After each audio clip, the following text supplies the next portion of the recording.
Sebelumnya saya mengucapkan salam. Assalamualaikum warahmatullahi wabarakatuh.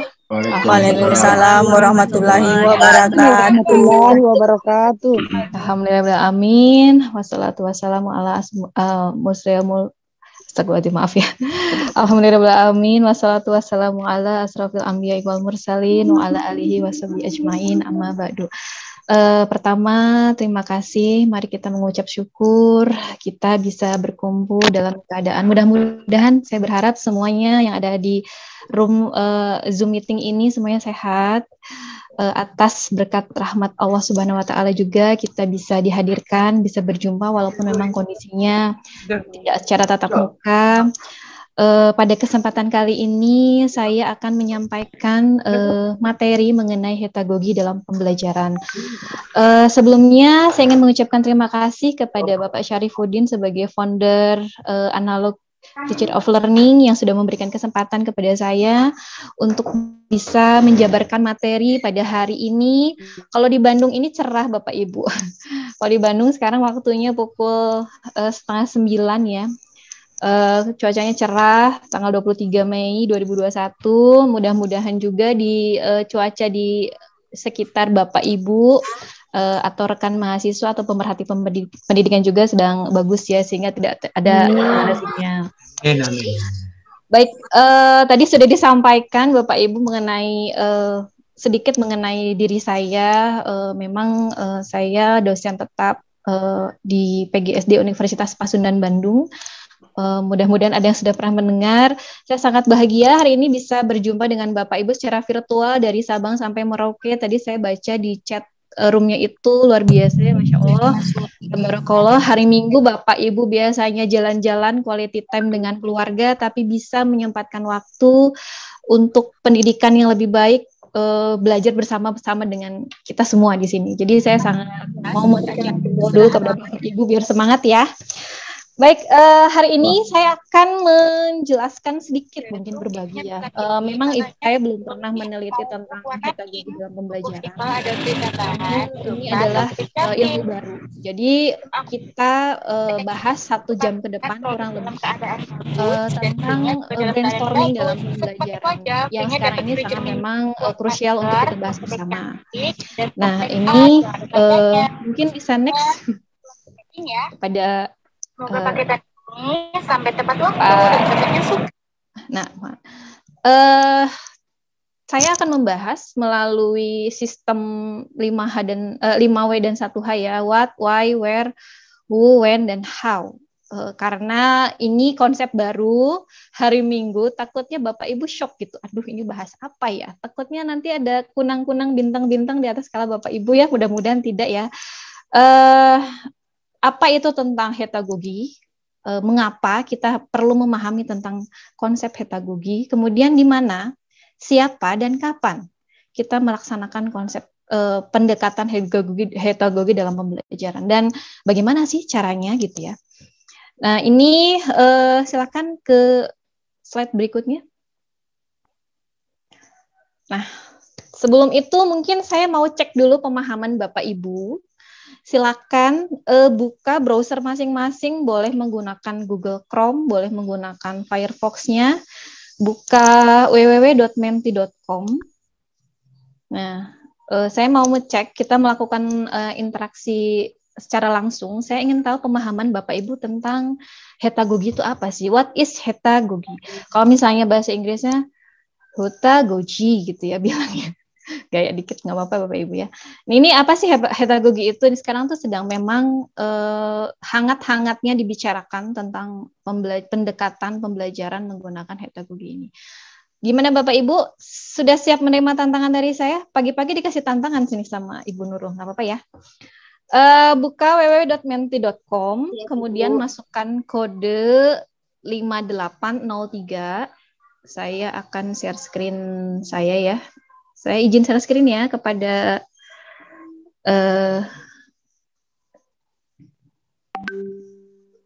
Sudah siap. Oke, ya Bapak Ibu ya. Silahkan Bu, saya screen dulu. Ya. Ini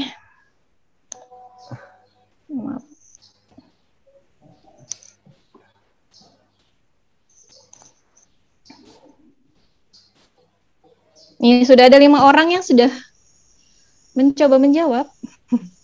Terima kasih Ibu, sebelumnya. punten kodenya tadi apa? Kodenya nanti muncul di layar nih Bapak Ibu. Nah, 5803 3830. Oke, sudah ada 9 orang yang sudah mencoba menjawab. Pernahkah Bapak Ibu, saudara-saudari mendengar istilah hetagogi sebelumnya? Silahkan jawab sesuai dengan kejujuran masing-masing. Tidak perlu ada dusta di antara kita. Apakah sudah pernah dan paham? Saya tahu dan paham, atau pernah dengar, tapi ya pernah dengar aja gitu. Seperti itu ya. Kemudian tidak, belum pernah. Oke, ini banyak yang jawabnya belum pernah ya. Tidak apa-apa Bapak Ibu, silakan. Saya tunggu. Go to www.mention.com.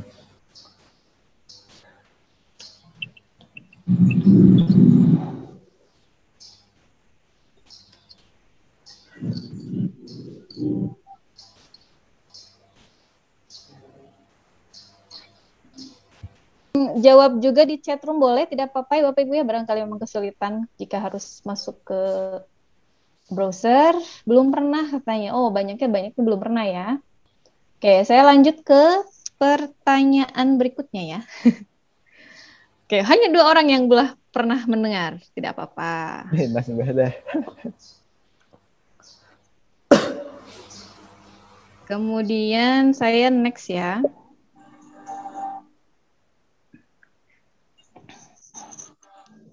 Nah, kemudian ada pertanyaan kedua Bapak Ibu.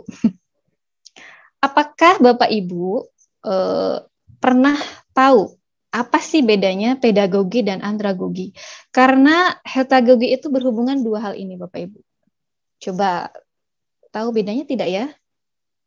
Kalau orang pendidikan harusnya tahu pedagogi nih. Kira-kira apa ya?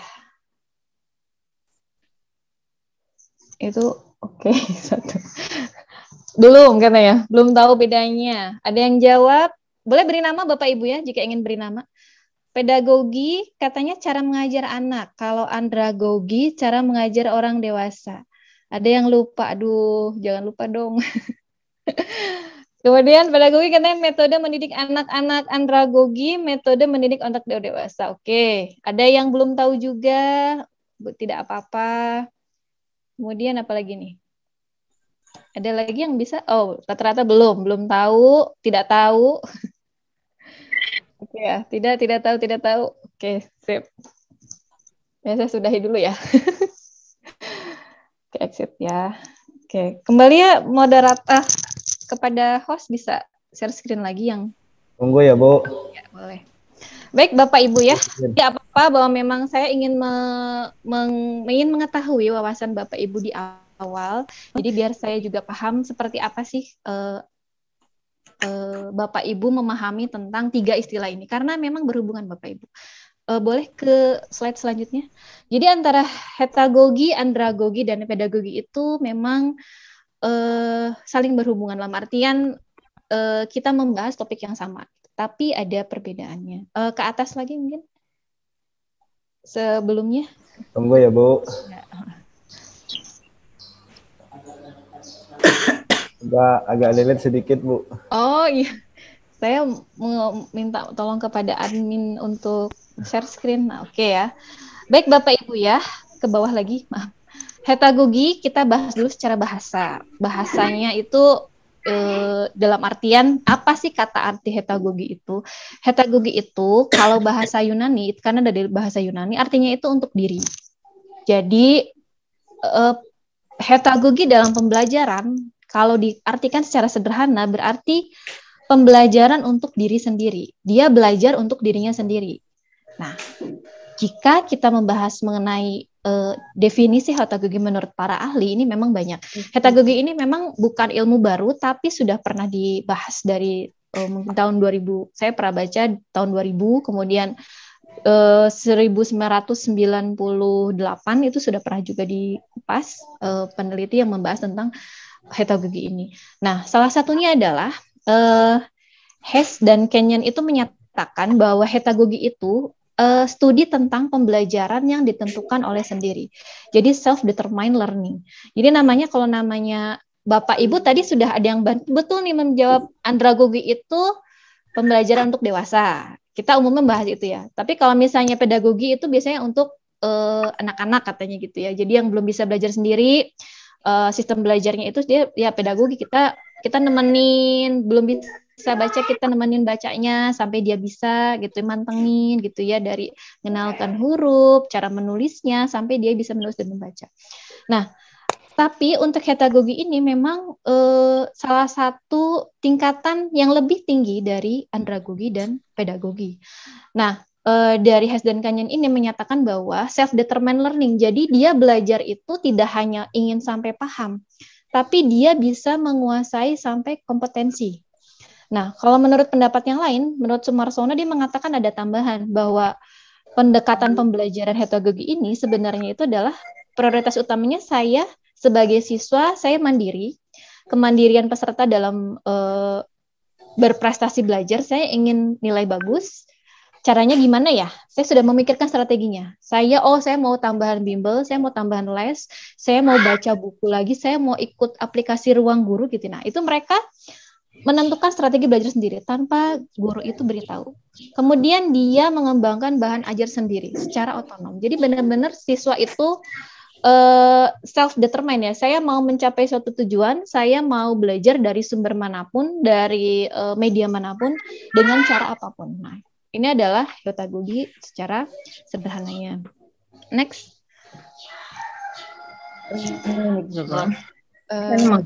Berikutnya.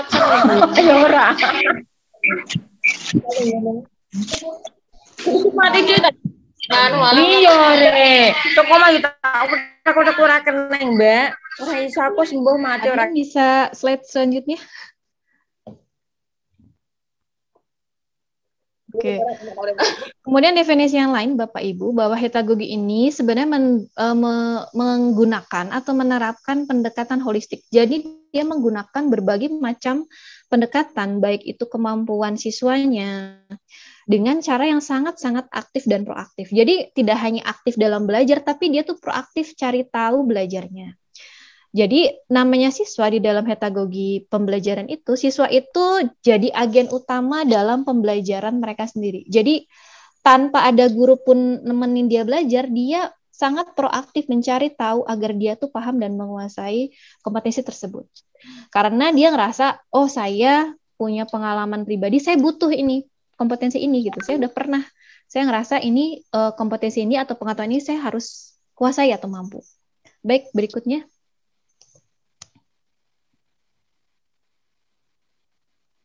Nah, ini ilustrasinya Bapak Ibu. Ini pengalaman pribadi saya Bapak Ibu ya, mungkin saya sedikit bercerita, mungkin biar Bapak Ibu ada gambaran seperti apa sih heterogogi ini. Jadi ilustrasinya, suatu hari sekitar 2 bulan yang lalu mesin cuci di rumah saya itu error Bu. Bapak Ibu mungkin mesin cuci beda-beda, mungkin lebih bagus dibanding punya saya ya.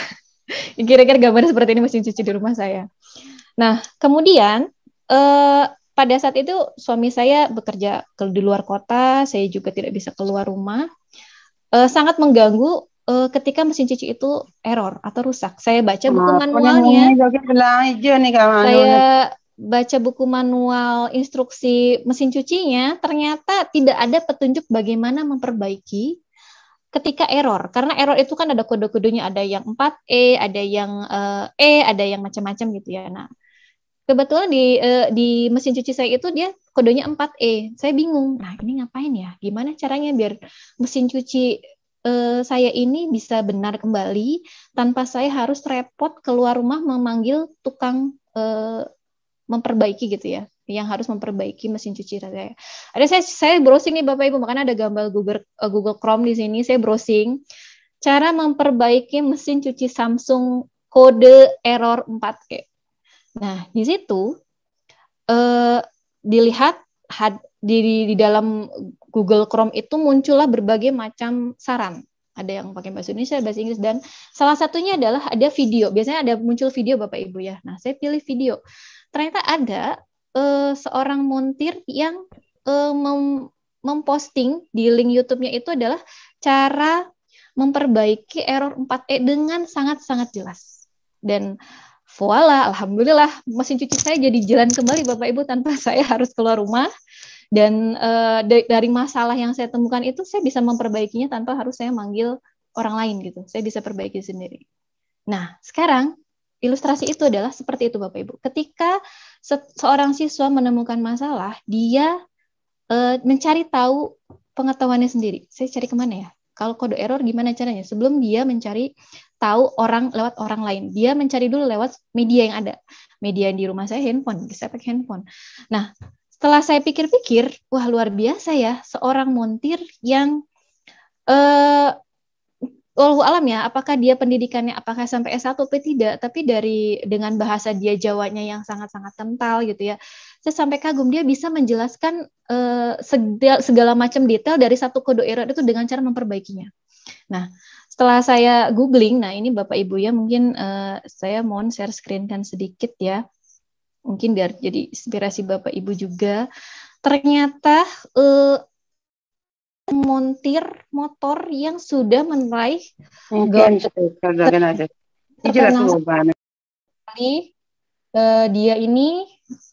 dia sudah, jadi saya baca kisah hidupnya Bapak Ibu ya dari yang permasalahan saya itu, ternyata seorang lulusan SMP ini dia bisa mencetak kampung YouTuber.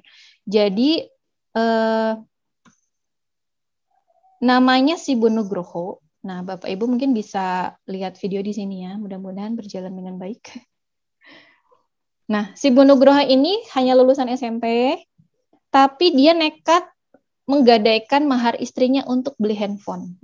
Saudara-saudara, nah ini dia. Menjadi seorang YouTuber kini makin diminati. Salah satunya warga Banyumas, Jawa Tengah, Sibun Nugroho. Sibun adalah YouTuber dengan jutaan pengikut atau subscriber. Tak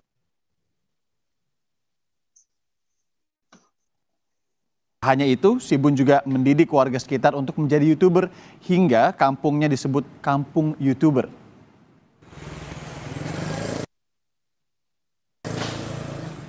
Di tempat usaha bengkel sepeda motor inilah tempat tinggal Sibun Nugroho, warga desa Kasegeran, Kecamatan Cilongok, Banyumas, Jawa Tengah. Sibun melayani servis sepeda motor yang adalah pekerjaan pokok Sibun yang dibantu 3 pekerja. Selain membuka usaha perbaikan dan penjualan suku cadang berbagai tipe kendaraan roda 2, pria 38 tahun ini juga menjadi seorang YouTuber. Bahkan salah satu konten otomotif yang diunggah menembus lebih dari 1,6 juta subscriber. Sehingga Sibun mendapat penghargaan Golden dari YouTube. Sibun juga mendapat penghargaan dari 4 konten yang berbeda. Keberhasilan bapak 2 anak ini membuat puluhan warga sekitarnya mengikuti jejaknya yang sekaligus mencetuskan kampungnya sebagai kampung YouTuber.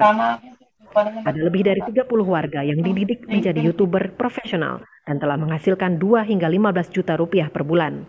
Sementara pendapatan Sibun bisa mencapai 20 juta rupiah per bulan. Kata orang saya di sini sudah sukses, kata orang, sehingga mereka pada datang ke kita, ingin ikut belajar untuk mengisi waktu dan juga berharap ada hasil nantinya. Dulu awal kita mulai, saya di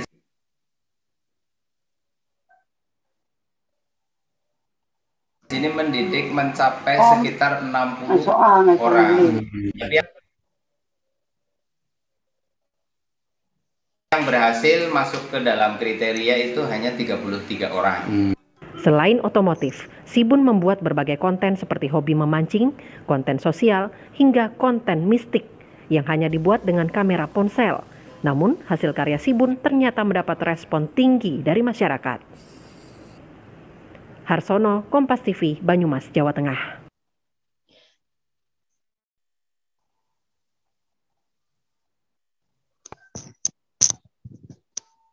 Baik, Bapak Ibu ya, ini ada sedikit mengenai ilustrasi yang tadi berhubungan dengan masalah Heptagagi. Apa hubungannya nih Bu Nurul? Kenapa Bu Nurul itu bersikukuh kita perlu peduli terhadap teknologi? Coba Bapak Ibu perhatikan, Pak Sibun ini pendidikannya hanya SMP, tapi dia jadi montir motor sudah kalau tidak salah 8 pada saat baru memulai YouTuber itu baru 8 tahun 9 tahun. Tapi pada saat Pak Sibun itu berani untuk mulai mencoba sesuatu, dipikir ilmunya dia itu tidak hanya berhenti di situ saja. Dia tidak takut ketika saya ngupload video cara membetulkan rem motor misalnya gitu, dia tidak akan kehilangan pelanggan, tapi dia berusaha nekat untuk menggunakan teknologi untuk memperbaiki kehidupannya dia. Buktinya dia sampai bisa menghasilkan, Bapak Ibu sekarang penghasilan dia tuh 20 juta per bulan dari YouTube-nya saja. Masya Allah, luar biasa Bapak Ibu ya. Kenapa hubungannya apa nih Ibu Nurul dengan hetagogi itu? Jadi hetagogi itu adalah munculnya dari masalah pengalamannya dia sendiri. Pak Bapak tadi tidak perlu kuliah tinggi-tinggi untuk menemukan bagaimana cara ngupload YouTube. Dia bilang ngedit semuanya dia belajar dari YouTube juga. Jadi luar biasa, dia tahu ketemu masalah, dia menyelesaikannya, kemudian dia berusaha untuk memecahkan solusi masalah tersebut. Itu adalah hetagogi. Jadi ketika namanya kita bahas hetagogi, berarti siswa tersebut dia pada saat menemukan sesuatu, saya ingin belajar A. Dia mencari tahu pengetahuannya dengan media apapun, sumber manapun, dia belajar proaktif, kemudian dia memecahkan masalah berdasarkan pengalamannya sendiri, merefleksi. Nah, tolong berikutnya, slide berikutnya. Oke. Pendekatan hetagogi dalam pembelajaran menurut Agris dan Sikon yang dikutip dalam Hayes dan Kenyon mengatakan bahwa hetagogi itu sebenarnya adalah memberi pengalaman untuk meningkatkan baik itu kepribadian, kemandirian, dan kedewasaan yang benar-benar solid. Sistem belajarnya gimana sih Bu? Kan kalau pedagogik tuh Bu, nih kalau saya ngajarkan matematika ya Bu ya, cara menjumlahkan. Saya kan memberitahu siswa nih, anak-anak, ini caranya, dan sampai selesai siswanya bisa dites gitu. Nah, kalau namanya hetagogi itu tidak sampai selesai dites ada hasil nih Bapak Ibu. Tapi dia itu merefleksi diri. Ini nilai saya 90 sudah maksimal belum nih? Nah, dia ada keyakinan dan tindakan. Jadi ada namanya refleksi dirinya. Ketika dia sudah dapat hasil, dia akan berusaha lagi, belajar lagi, mengulang, sampai dia mendapatkan yakin dan hasilnya itu sudah sesuai yang dia mau. Mungkin pernah Bapak Ibu mengikuti suatu tes, mungkin tes TOEFL atau tes, kalau misalnya yang dosen mungkin ya, mengikuti tes PLTI gitu ya, atau psikotes, ketika nilainya belum sampai maksimal, Bapak Ibu berarti itu masalah kan? Ngulang lagi, belajar lagi sampai yakin kayaknya udah nih, kayaknya udah sesuai nih. Nilai itu sudah tepat gitu ya. Nah, ini seperti itu. Jadi ada namanya double loop learning. Jadi belajarnya putaran ganda Bapak Ibu. Jadi bukan hanya sampai udah saya udah bisa penjumlahan. Udah selesai. Tidak, kalau namanya hetagogi itu kalau sudah bisa, saya sudah memenuhi target nggak nih sesuai dengan yang saya butuhkan. Nah, itu bedanya yang hetagogi ini. Konsep kuncinya adalah adanya double loop. Jadi ada refleksi diri. Si siswa itu merasa dia berpikir, yakin nggak nih saya nilai segitu sudah memenuhi belum? Atau saya sudah sesuai belum ya hasil pekerjaan saya? Apakah sudah editan video saya sudah oke atau sudah memenuhi belum ya yang orang mau? Nah, itu dia mempertimbangkan masalah, melakukan tindakan action terhadap masalahnya dan memperoleh hasilnya. Lalu dia berpikir, sudah bagus apa belum ya gitu ya dari hasil yang sudah saya pekerjakan. Nah, ini adalah hetagogi. Silakan slide berikutnya. Nah, tadi Bapak Ibu saya pagi-pagi tanya di awal, apa sih bedanya pedagogi, andragogi, dan hetagogi? Tadi ada yang juga belum tahu, Bu, saya tidak tahu nih bedanya pedagogi dan andragogi. Atau saya belum pernah sama sekali, malah tadi banyak yang menjawab belum pernah sama sekali mendengar hetagogi itu apa. Nah, kalau pedagogi, Bapak Ibu bisa lihat gambarnya nih, paling sebelah kiri, ini ada guru, ini ada siswanya atau pembelajarnya. Kalau namanya pedagogi itu satu arah. Guru mengajarkan ke siswa, nih, cara menghitung, cara menjumlah, baik itu mencacah dari bilangan 1 sampai 100 dan sebagainya. Satu arah aja, siswa seperti disuapin ya, disuap, mulutnya buka, gitu ya. Mungkin ibu-ibu pernah menyuapi anaknya makan ya. Nah, seperti itu analoginya. Pedagogi itu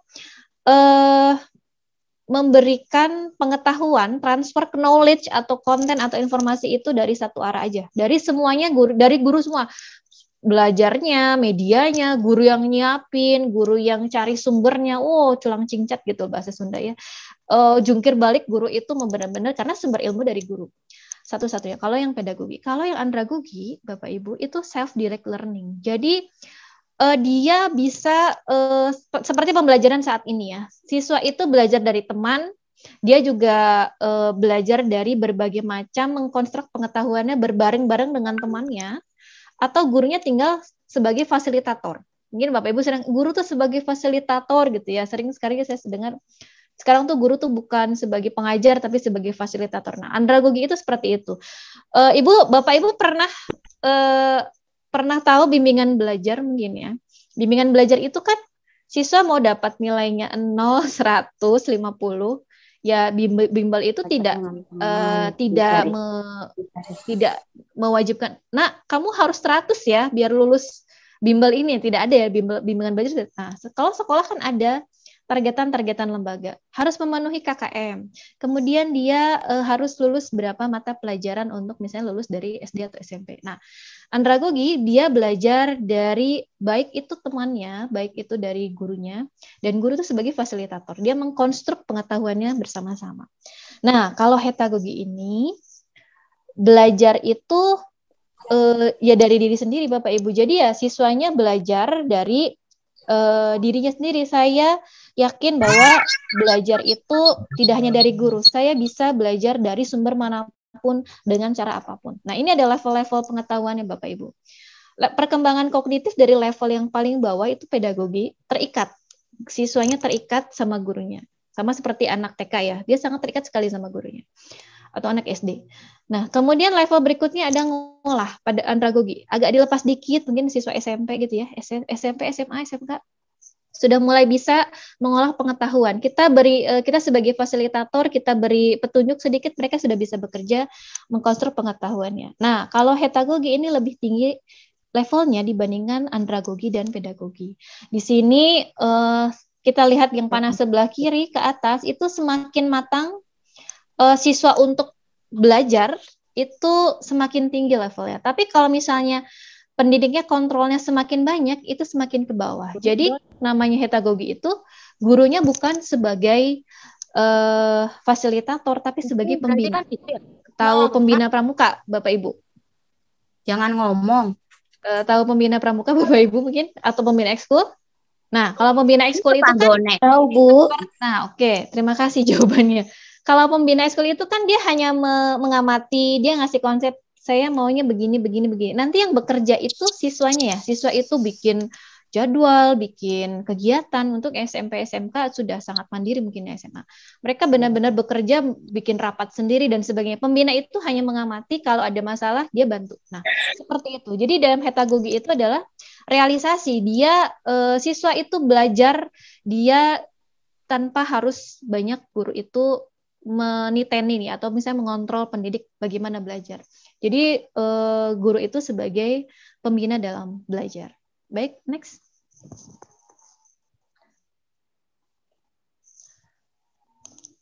Slide berikutnya, admin boleh?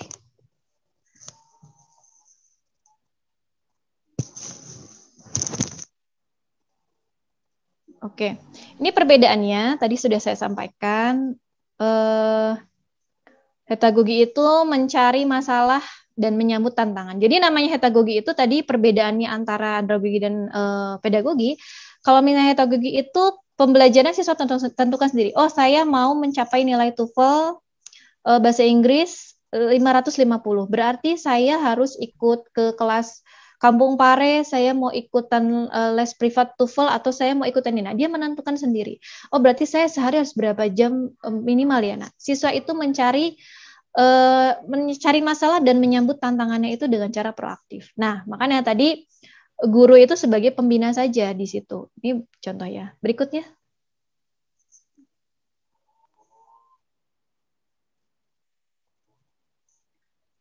Slide berikutnya, admin.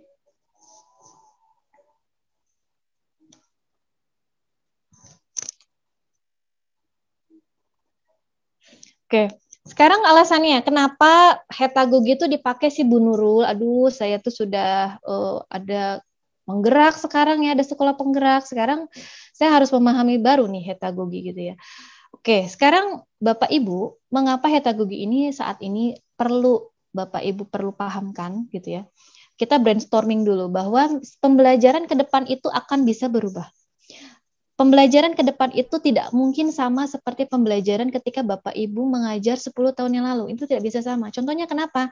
Kita lihat kondisi saat ini. Ketika ada corona, ini saya mengutip dari berita-berita dari kompas.com dan detik.com. Ini karena ada corona banyak sekali karyawan yang di PHK. Kemudian banyak juga ekonomi yang kolaps. Berarti semakin tidak pasti masa depan itu Bapak Ibu. Jadi tenang aja, saya mah Bu Nurul ngajar gitu aja sama, dan nanti murid saya juga pasti ngalaminnya sama-sama juga kayak saya, itu belum pasti. Contohnya sekarang, Bapak Ibu bahkan dilarang untuk ketemu siswa, ya kan? Kemarin saya ke daerah 3T, saya juga menjadi pembimbing mahasiswa yang mengajar di 3T di kegiatan kampus mengajar, Bapak Ibu. Sekolah binaan saya itu Bapak Ibu akreditasinya C. Bagi saya tidak masalah, tapi saya jujur saya merasa sangat sedih karena lokasinya itu sebenarnya dari Kota Bandung hanya beda 2 jam. Tapi kondisi gurunya saya lihat mengeluhkan banyak sekali kegiatan pembelajaran selama masa corona yang mengalami kemunduran. Dan ketika saya mengikuti suatu penelitian yang dibahas oleh orang Australia menyatakan memang banyak kemunduran kompetensi Bapak Ibu karena corona ini. Harusnya kemampuannya kelas 2 ini mundur jadi kelas 1. Ini harusnya kemampuan kompetensinya kelas 5 ini mundur jadi ke kelas 4 gitu ya. Ini terjadi di seluruh dunia. Ini yang perlu kita pahamkan. Sedangkan kondisi masa depan itu semakin tidak pasti. Apakah nanti besok-besok kemampuan menghitung cara mencacah saya itu masih bisa kepakai? Nanti kan udah banyak kalkulator, Bu Nurul, orang handphone juga udah ini. Berarti cara belajar saya apa yang salah gitu ya. Nah, itu kita perlu pahamkan. Kenapa hetagogi itu perlu kita pahami bahwa cara belajar saat ini tuh kita perlu rubah. Karena tantangan ke depan semakin banyak. Mungkin ke slide berikutnya. Tantangan ke depan semakin banyak, sedangkan kemampuan siswa saat ini malah mundur ke belakang. Ini yang perlu kita jadikan. Sama saya juga sebagai pendidikan, praktisi pendidikan juga merasa ini PR kita bersama. Ini bagaimana caranya gitu. Nah, salah satunya alhamdulillah Bapak Ibu hadir di ruangan ini, itu salah satu cara untuk memajukan pendidikan yang mudah-mudahan tidak mundur ke belakang Bapak Ibu. Saya berharap sekali kita masih bisa. Slide berikutnya, maaf admin. Oke. Nah, kenapa hetagogi itu ada, Bu Nurul? Ini hetagogi itu dampak dari adanya ini Bapak Ibu, adanya era industri 4.0 dan society 5.0. Nih ada yang bingung nih, society 5.0 itu apa Bu Nurul ya? Sebenarnya society 5.0 itu lanjutan dari era industri 4.0 Bapak Ibu. Jadi setelah era industri 4.0, revolusi industri itu ada lagi era baru namanya society 5.0. Ini konsep ini dari Jepang. Jadi kita itu perlu menguasai berbagai macam kompetensi. Siswa kita harus menguasai minimum 6 kemampuan ini Bapak Ibu. Makanya kenapa sekarang tuh ada literasi gitu ya. Kenapa harus ada literasi digital Bapak Ibu ya ini. 1, harus paham literasi data. Ngebaca data. Bapak Ibu sering baca ada survei Bapak Ibu ya. Sebenarnya survei itu dibaca loh. Kemarin ada kebocoran ya data kita bocor gitu ya, dijual di luar negeri, itu laku Bapak Ibu karena nanti orang baca data. Oh ternyata orang Tangerang itu kalau belanja Shopee itu dia senangnya belinya harganya segini ya. Kemudian dia senangnya coraknya gini ya. Kalau beli batik coraknya gini. Nah, itu dibaca Bapak Ibu. Itu menjadi sesuatu hal yang sangat-sangat umpan yang sangat bagus bagi para pebisnis besar. Makanya data itu sangat penting dan kita nggak boleh asal-asalan ngasih data ke orang lain. Kemudian literasi teknologi, literasi manusia, bagaimana? Makanya sekarang kenapa jurusan ilmu komunikasi sangat laku? Karena memahami komunikasi dengan manusia itu perlu dipelajari ternyata. Kemudian keterampilan abad 21 yang ini nih perlu ada, mungkin sering Bapak Ibu pelajari ya, ada HOTS, Higher Order Thinking Skill, communication, collaboration, critical thinking, creative thinking, computational logic, compassion, dan civic responsibility ini adalah yang perlu digali. Keterampilan ini Bapak Ibu yang perlu Bapak Ibu tanamkan di dalam kelas. Karena ini adalah modal dia bisa bertahan di masa depan yang kita kasih. Gitu ya. Slide selanjutnya.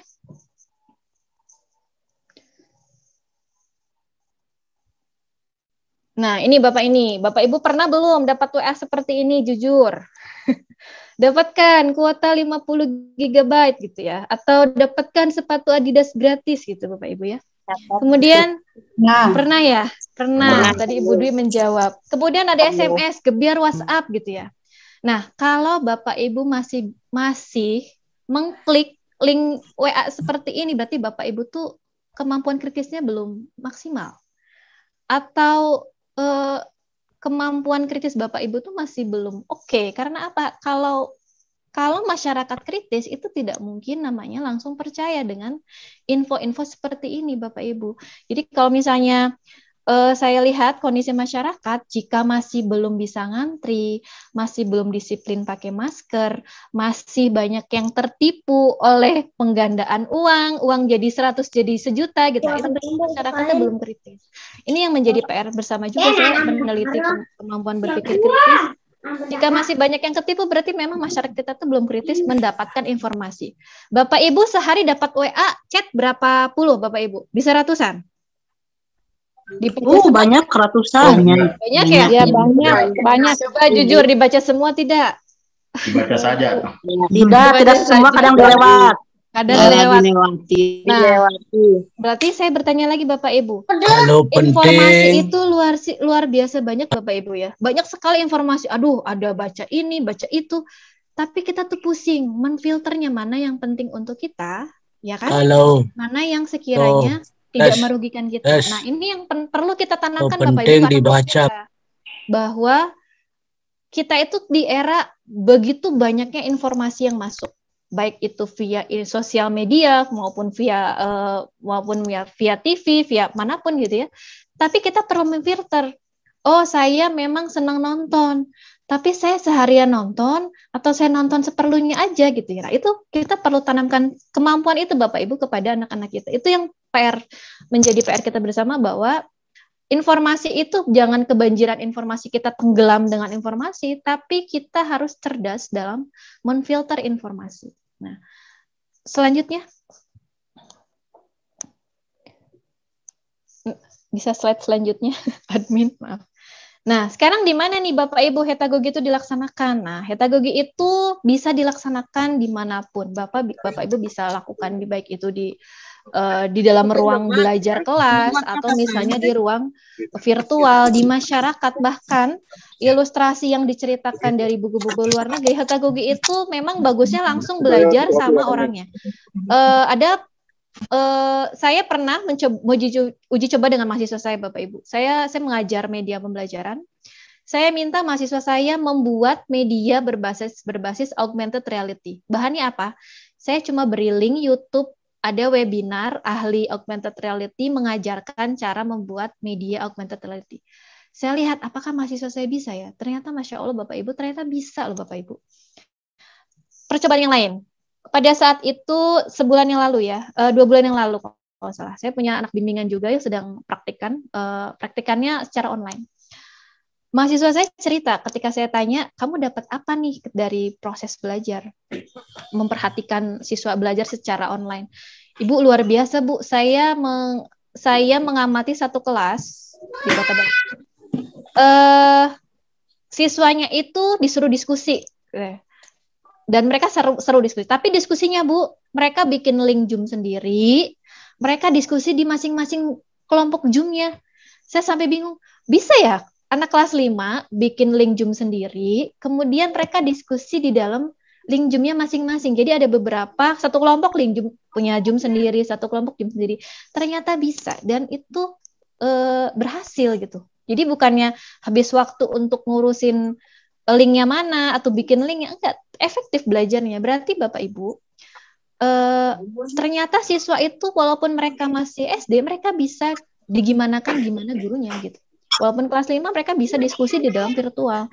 Makanya siapa yang harus terlibat dalam proses heterogogi pembelajaran ini ya? Semua unsur pendidikan, baik itu pemerhati, pemangku kebijakan, orang tua sebagai support system terbesar.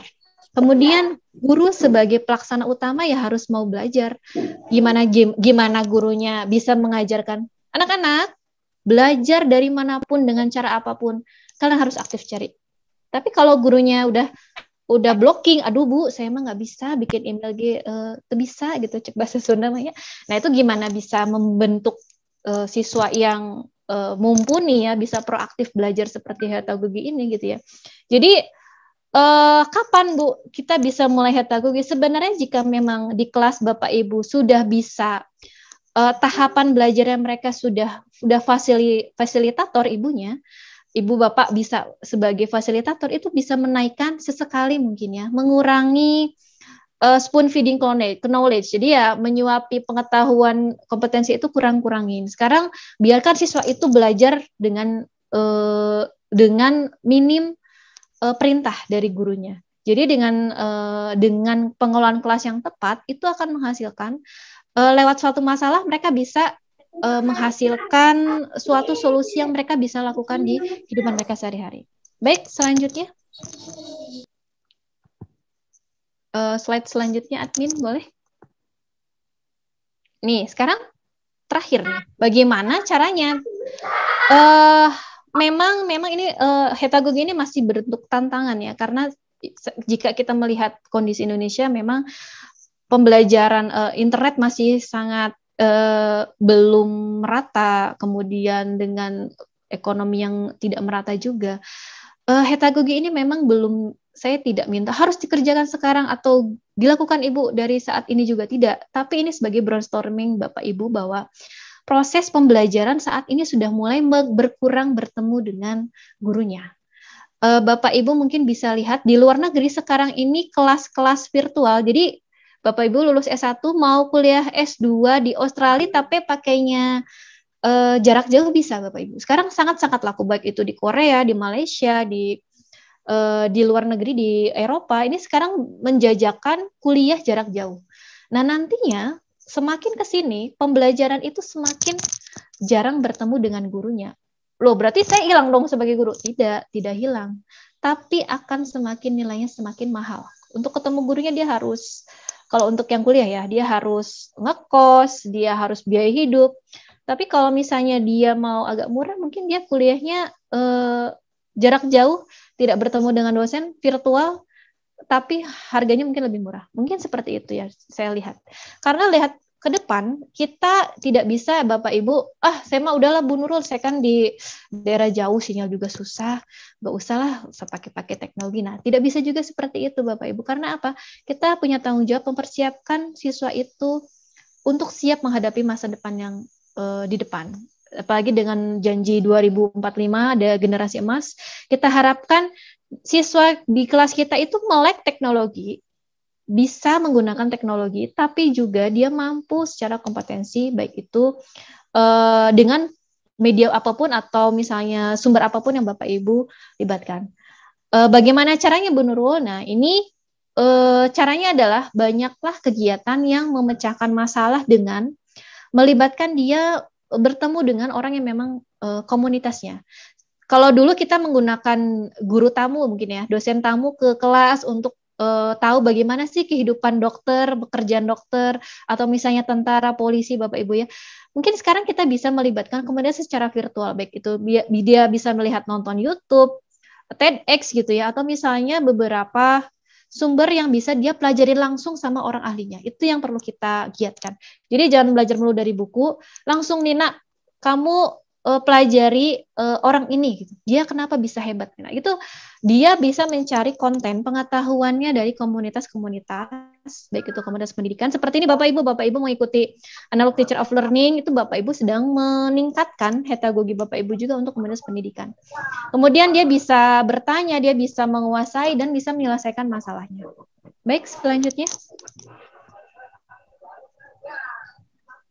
Slide selanjutnya boleh, admin?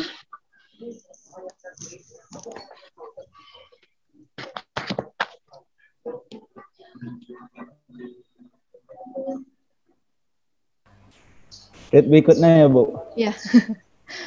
Baik, prinsipnya bagaimana sih Bapak Ibu melaksanakan heterogogi ini? Prinsipnya adalah satu, melibatkan peserta didik dalam mendesain konten. Jadi heterogogi ini kita membuka open open way. Jadi membuka cara anak-anak enaknya kita belajar ini pakai apa ya? Nah, berilah cara mereka. Bu, saya mau coba dong sesekali mau pakai ruang guru. Boleh nggak Bu belajarnya? Nah, itu kita berikan kesempatan kepada mereka untuk belajar dengan cara yang mereka sukai. Saya juga sampai sekarang Bu masih mempelajari mahasiswa itu senang belajar gimana ya. Masih cara kayak bikin resep adonan, oh tepungnya kebanyakan, oh kuahnya seperti itu. Jadi prinsipnya pelaksanaan heterogogi ini adalah membuat kurikulum yang fleksibel.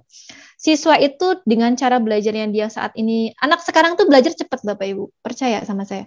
Mereka tuh sangat cepat belajar dan mereka punya cara sendiri. Kadang saya terkagum-kagum. Saya lihat anak saya yang kelas 5 SD, dia belajar, kamu cepat sekali ngerjain kayak gini. Iya mah, ini kan ada di sini. Oh, dia berarti cara berpikir framing anak sekarang itu belajar itu lebih cepat dibandingin saya mungkin ya zaman dulu ya berapa puluh tahun yang lalu. Jadi sekarang itu mereka tuh belajar lebih cepat. Jadi jangan ngukurnya, aduh belajar gini mah kayaknya 1 jam deh gitu ya. Nah itu nggak bisa seperti itu karena mereka tuh belajar dengan lebih cepat, lebih efektif dibandingkan kita gitu. Kemudian penilaiannya juga fleksibel, dinegosiasikan karena dalam heterogogi ini tidak harus saklek, harus sama, tapi kita bisa memfleksibelkan seperti apa kemampuan merekanya untuk menyelesaikan masalah tersebut. Kemudian bisa mengkontekstuali konsep ya. Jadi kita bisa dengan adanya heterogogi ini kalau ada konsep pengetahuan baru bisa dimungkinkan mereka. Karena sekarang kalau kampus itu Bapak Ibu mereka sekarang bisa belajar di kampus lain atau mata kuliah di luar prodinya. Jadi misalnya saya PGSD nih, saya mahasiswa PGSD. Saya mau belajar tentang teknologi informatika, saya mau kuliah 3 SKS tuh di teknik informatika. Nah, kalau sekarang tuh boleh. Nah, sekarang mungkin untuk perguruan tinggi sudah berjalan. Nah, saya alam nih, apakah nanti di dasar menengah akan sama seperti itu? Siswa bisa belajar dengan pilihannya dia, pemahamannya dia yang baru, yang lain di luar dari peminatannya dia, gitu ya. Kemudian bisa menyediakan banyak sumber daya dan memungkinkan pelajar itu mengeksplorasi konten penting. Nah, ini yang penting.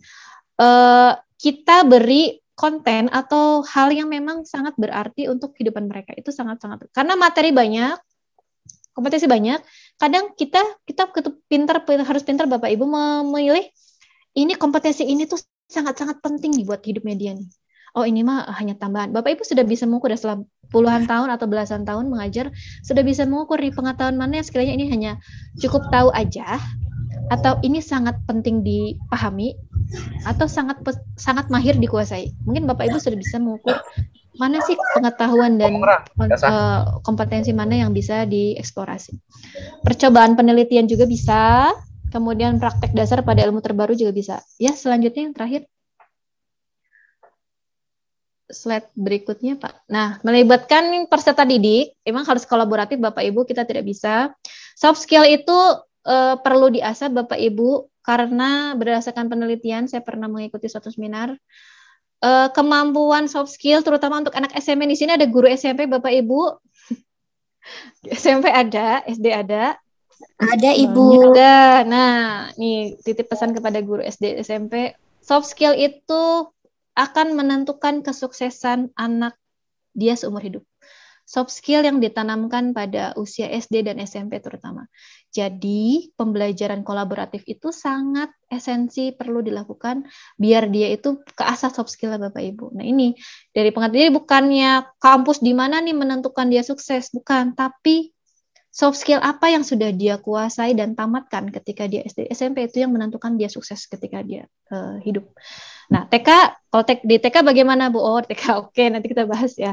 Kemudian membantu pelajar mengumpulkan informasi, kemudian pentingnya pembelajaran informal, kemudian memiliki kepercayaan. Kita percaya, jadi jangan ada statement gini Bapak Ibu, aduh kamu mah bisa apa sih? Paling juga nggak selesai gitu ya, Ibu kasih tugas kayak gini, sanggup nggak nih? Sanggup. Nah, jangan seperti itu Bapak Ibu, kita harus percaya, yakin siswa itu bisa menyelesaikan atau bisa mencapai kompetensi yang dia harusnya kuasai dengan cara heterogogi ini. Jadi harus yakin, kalau nggak yakin ya nggak usah gitu ya. Pak Bu, kayaknya kelas saya mah masih low, kemampuannya belum bisa heterogogi, nggak apa-apa, berarti ya step by step aja Bapak Ibu ya, tidak perlu langsung ke level 3. Kemudian tempatkan bahwa guru juga punya sumber daya, punya sesuatu yang bisa mereka kuasai. Jadi jangan ada seperti ini Bapak Ibu ya, dengan ada heterogogi ini. Saya mah nggak usah belajar sama Bu Nurul deh, belajar dari YouTube juga bisa gitu. Nah, itu jangan seperti itu. Karena apa? Guru tetap menjadi diperlukan dalam suatu lembaga pendidikan, institusi pendidikan. Nah, makanya kualitas Bapak Ibu saat ini yang akan menentukan apakah ke depannya siswa-siswa di sekolah itu tetap butuh guru apa tidak gitu. Kalau misalnya gurunya tidak teladan, tidak mempesona, tidak dirindukan, membosankan, itu pasti mereka akan berpikir, udahlah Bu Nurul saya mau belajar kursus online aja, nggak usah sekolah gitu. Nah, seperti itu. Nah, kita mudah-mudahan tidak seperti itu Bapak Ibu ya. Kita berharap dengan ada heterogogi ini kita semakin sadar bahwa proses pembelajaran itu sekarang lebih cepat, lebih menantang. Ini kita perlu tantang bersama bahwa kita hadapi, ini tidak bisa kita hindari, perlunya ada pelibatan teknologi. Nah, dari itu semoga Bapak Ibu yang ada di ruangan ini, yang di sini ada 300 orang ya, saya berharap jangan antipati terhadap teknologi, tapi sangat melek terhadap teknologi dan berharap saya nggak bisa, tapi saya mau belajar. Itu yang perlu kita tanamkan bersama. Oke, slide terakhir mungkin, admin. Oke, ini adalah penutup dari materi saya Bapak Ibu. Saya ambil quote dari Ki Hajar Dewantara. Guru jangan hanya memberi pengetahuan yang perlu dan yang baik saja, tapi harus juga mendidik si murid akan dapat mencari pengetahuan sendiri dan memakainya guna amal keperluan umum. Pengetahuan yang baik itu perlu, tapi perlu juga untuk keperluan lahir batin dalam hidup bersama. Ya, itu adalah penutup dari saya. Terima kasih. Saya kembalikan kepada moderator. Mohon maaf ada kesalahan. Assalamualaikum warahmatullahi wabarakatuh.